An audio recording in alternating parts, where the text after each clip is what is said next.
The Department of the Interior and Local Government, Central Luzon, presents this series of instructional videos as part of the formulation and updating of LGU Comprehensive Development Plans.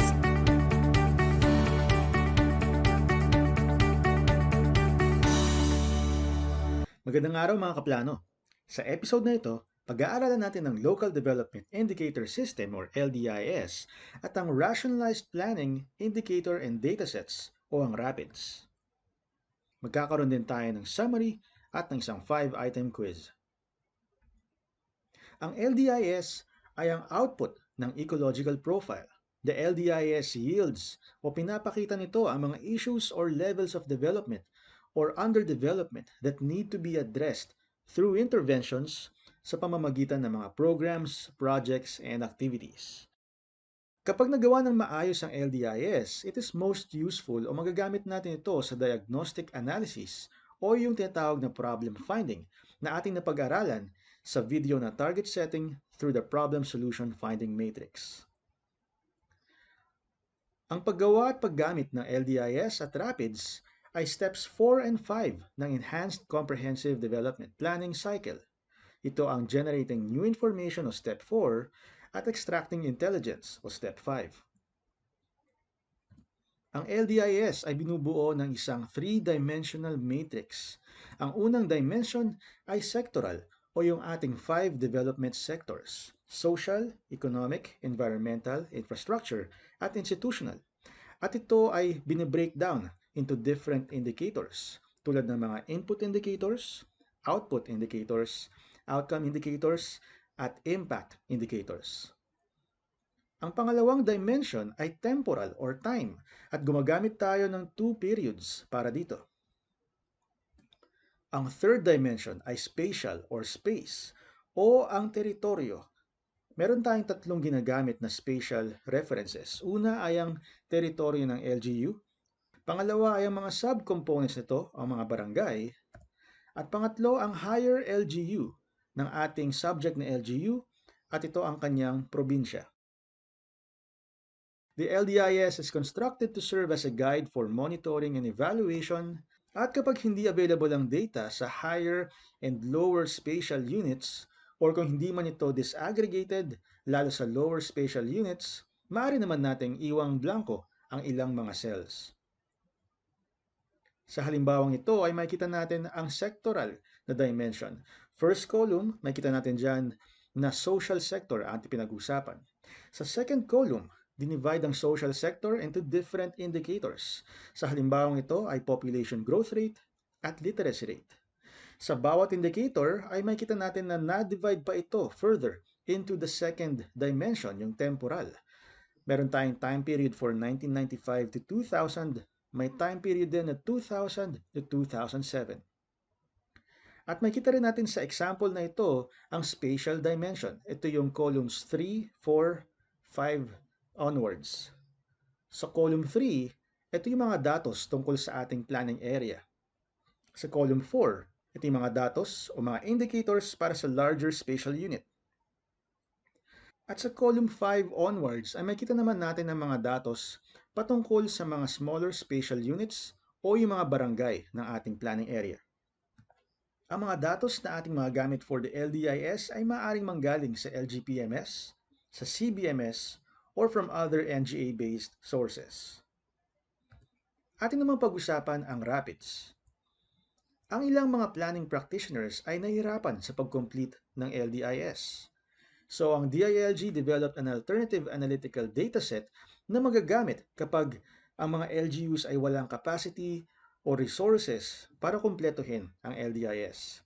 Ito ay na-develop through the assistance of the European Union through the LGU PFM2 project. If an LGU does not have the capacity o mga resources to complete the LDIS, they may opt to use itong RaPIDS as their starter dataset. Ang mga grouping of applicable indicators can save LGUs time and resources. Pero ang RaPIDS ating tatandaan ay hindi siya kapalit o replacement ng LDIS. RaPIDS includes 156 indicators. Ang RaPIDS ay nagpe-prescribe ng isang minimum dataset na applicable sa lahat ng LGUs. At the same time, nagpe-prescribe din ito ng additional dataset na unique sa mga specific LGUs. However, RaPIDS does not provide an analysis as comprehensive as LDIS. Pero ang RaPIDS ay sumusunod pa rin sa principle ng LDIS na pagsunod sa vision and success indicators na naset ng LGU. Walang ideal na number of indicators kahit nabanggit natin na may 156 indicators ang RaPIDS. Ang mga indicators na pipiliin ng bawat LGU ay dapat maging sufficient para ma-evaluate ang mga aspirations ng local government, mga aspirations based sa vision statement nito. Ang RaPIDS ay nagdadagdag, gaya ng nasabi natin, ng mga new indicators required by new laws tulad ng Climate Change Act, making the RaPIDS more responsive to the needs of LGUs. It also updates indicators for consistency with those indicators na nire-require ng mga national government agencies at accepted na by international institutions. Sa Venn diagram na ito sa kanan, makita natin na ang RaPIDS ay intersection ng LDIs at ng updated indicator requirements. Ang RaPIDS din ay nag-exclude ng mga outdated na indicators at mga indicators na not within the territorial jurisdiction of each LGU. Ang mga sources ng indicators include ang ating Philippine Disaster Risk Reduction and Management Act of 2010, Full Disclosure Policy of DILG, Seal of Good Local Governments, Conflict Sensitivity and Peace Promoting Principles na espoused by the Office of the Presidential Advisor on the Peace Process, Climate and Disaster Risk Assessment o CIDRA by the HLURB, and Gender Mainstreaming Tool by Philippine Commission on Women.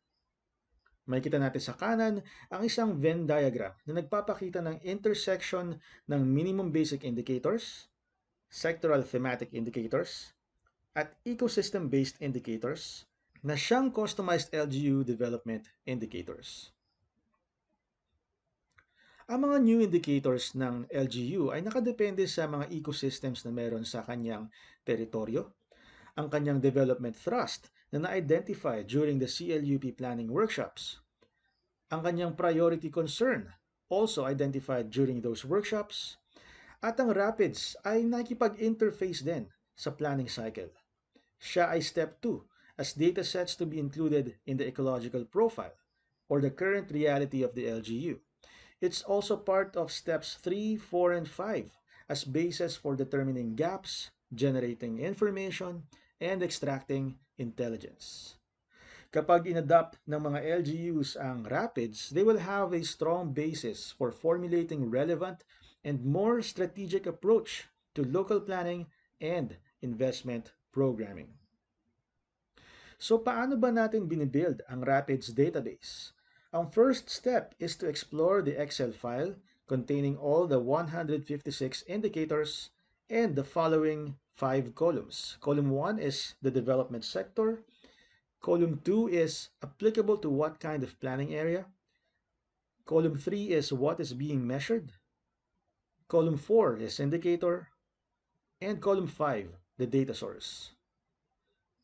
Step 2 is to identify applicable categories from the 4 major groups of indicators.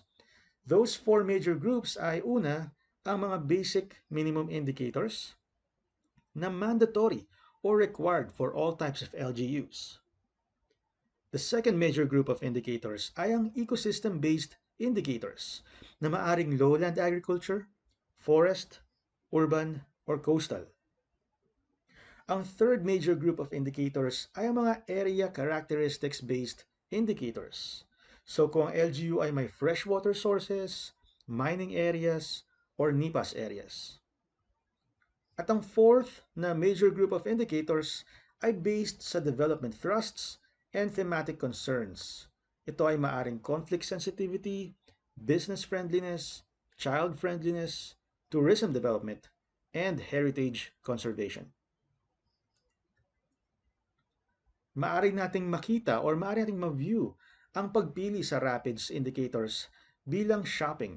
So maaari tayong step by step from the four major groups sa ating pagpili ng mga different indicators na applicable para sa ating LGU. To summarize, narito ang pagkakaiba ng LDIS at ng RaPIDS. Ang LDIS ay mas comprehensive, samantalang ang RaPIDS ay binubuo lamang ng mga required indicators at ng mga additional indicators depende sa mga needs or characteristics ng LGU. Ang LDIS naman ay mas maraming resource requirements, samantalang ang RaPIDS ay mas madaling magawa ng mga LGUs. Pagdating naman sa customization, ang LDIS ay isang fixed set na, samantalang ang RaPIDS ay mas madaling ma-customize ng mga LGUs depende sa kanilang mga different characteristics. Handa na ba kayo para sa ating 5-item quiz? Question number 1.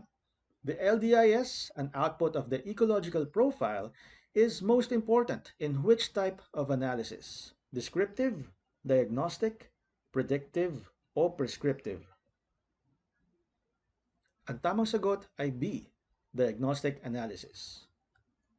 Question number 2. The LDIS has 3 dimensions.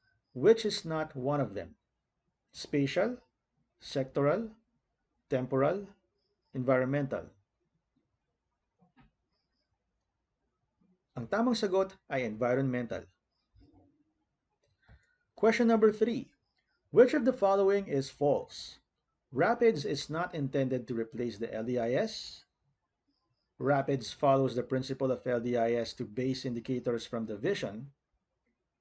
RaPIDS builds on the comprehensiveness of the LDIS. Ang tamang sagot ay C, dahil ang LDIS ay mas comprehensive kaysa sa RaPIDS. Question number 4. Which of the following is not a category of the RaPIDS? Ecosystems-based, area characteristics-based, based on development thrust, temporal-based, basic minimum indicators.